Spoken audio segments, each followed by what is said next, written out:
रतन टाटा, एक युग का अंत, लेकिन उनकी विरासत अनंत।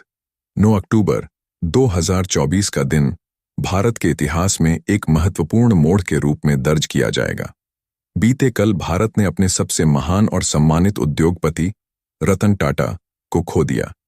86 वर्ष की आयु में उनका निधन हो गया है, लेकिन उनके द्वारा स्थापित मूल्यों, आदर्शों और उनके नेतृत्व की गूंज सदियों तक सुनाई देती रहेगी। रतन टाटा का नाम मात्र एक उद्योगपति के रूप में नहीं, बल्कि एक ऐसे दूरदर्शी नेता के रूप में अमर रहेगा जिन्होंने भारतीय उद्योग, समाज सेवा और नैतिक मूल्यों को नई ऊंचाइयों पर पहुंचाया। उनका प्रारंभिक जीवन और शिक्षा। रतन टाटा का जन्म 28 दिसंबर 1937 को मुंबई में हुआ। वह भारत के प्रसिद्ध टाटा परिवार से थे, जो देश के आर्थिक और औद्योगिक विकास में अग्रणी रहा है। रतन टाटा के पिता नवल टाटा और माता सोनू टाटा के मार्गदर्शन में उनका जीवन अनुशासन, नैतिकता और सादगी से भरा रहा। उनका प्रारंभिक जीवन उन मूल्यों पर आधारित था जिन्हें बाद में उन्होंने अपने व्यावसायिक और परोपकारी कार्यों में भी अपनाया। उन्होंने अपनी प्रारंभिक शिक्षा मुंबई के Cathedral and John Connon School से की और उसके बाद कॉर्नेल यूनिवर्सिटी से आर्किटेक्चर की डिग्री प्राप्त की। लेकिन उनका झुकाव व्यापार और उद्योग की ओर था, जिससे उन्हें हार्वर्ड बिजनेस स्कूल में एडवांस्ड मैनेजमेंट प्रोग्राम करने का अवसर मिला।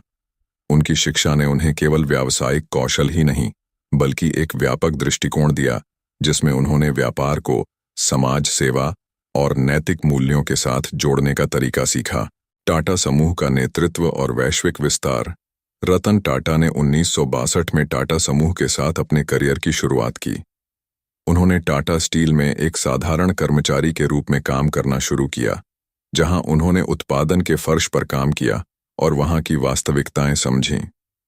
इससे उन्हें समूह के आंतरिक कार्यों की गहरी समझ मिली और उन्होंने अपने कर्मचारियों और सहयोगियों के साथ मजबूत संबंध बनाए।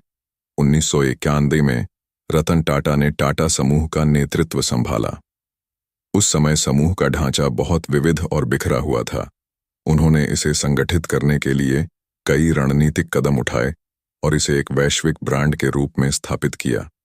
उनके नेतृत्व में टाटा समूह ने कई अंतर्राष्ट्रीय अधिग्रहण किए, जिनमें सबसे प्रमुख जगुआर, लैंड रोवर और कोरस स्टील का अधिग्रहण शामिल था। इन अधिग्रहणों ने टाटा समूह को एक नई वैश्विक पहचान दी और उसे अंतर्राष्ट्रीय प्रतिस्पर्धा में शामिल किया।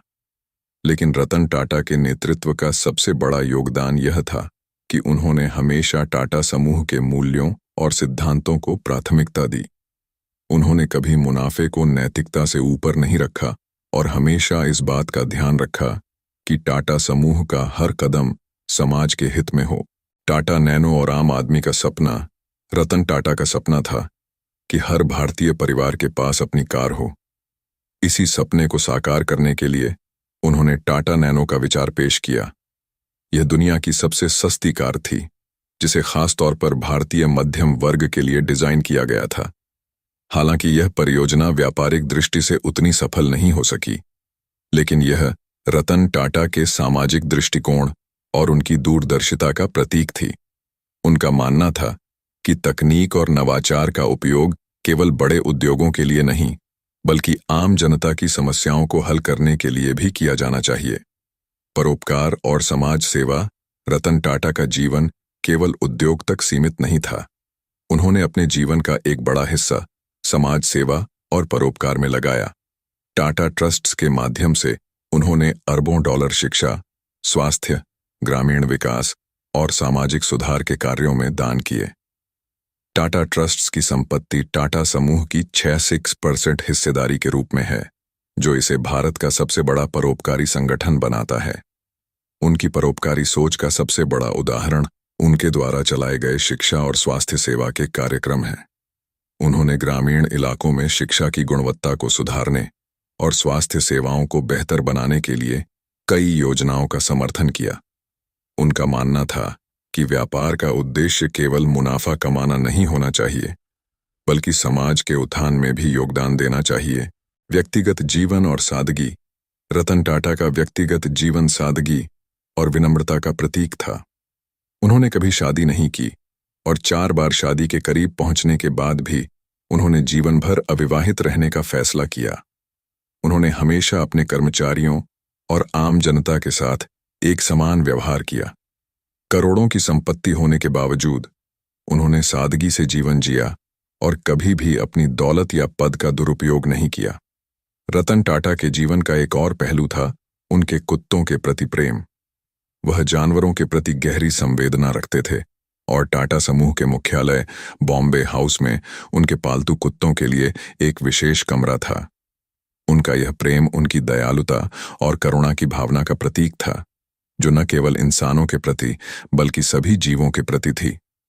रतन टाटा का उत्तराधिकारी कौन होगा? रतन टाटा के निधन के बाद टाटा समूह की अगली पीढ़ी का नेतृत्व एन चंद्रशेखरन के हाथों में है, जो 2017 से टाटा सन्स के चेयरमैन के रूप में कार्यरत हैं। लेकिन इसके साथ ही नोएल टाटा, जो रतन टाटा के सौतेले भाई हैं, का नाम भी चर्चा में है। नोएल टाटा और उनके 3 बच्चे लिया, माया और नेविल टाटा समूह की नई पीढ़ी का हिस्सा हो सकते हैं। नोएल टाटा टाटा इंटरनेशनल और ट्रेंट लिमिटेड जैसी कंपनियों के नेतृत्व में रहे हैं और उनके बच्चे भी धीरे धीरे समूह के भीतर अपनी जगह बना रहे हैं। यह साफ है कि रतन टाटा की विरासत को आगे बढ़ाने के लिए परिवार के सदस्य और पेशेवर नेतृत्वकर्ता मिलकर काम करेंगे। टाटा की नई पीढ़ी और नेतृत्व। रत्न टाटा के बाद टाटा समूह का नेतृत्व केवल एक व्यक्ति पर निर्भर नहीं होगा। एन चंद्रशेखरन पहले से ही समूह का नेतृत्व कर रहे हैं और उन्होंने टाटा समूह को सफलतापूर्वक आगे बढ़ाया है। इसके अलावा नोएल टाटा के बच्चे लिया, माया और नेविल भी टाटा समूह के भविष्य के संभावित नेता हो सकते हैं। टाटा परिवार के ये युवा सदस्य समूह के भीतर अपने कौशल को विकसित कर रहे हैं और व्यवसाय में अपनी जगह बना रहे हैं। टाटा समूह के भविष्य में यह नई पीढ़ी समूह को और अधिक ऊंचाइयों तक ले जाने में महत्वपूर्ण भूमिका निभा सकती है। रतन टाटा की विरासत।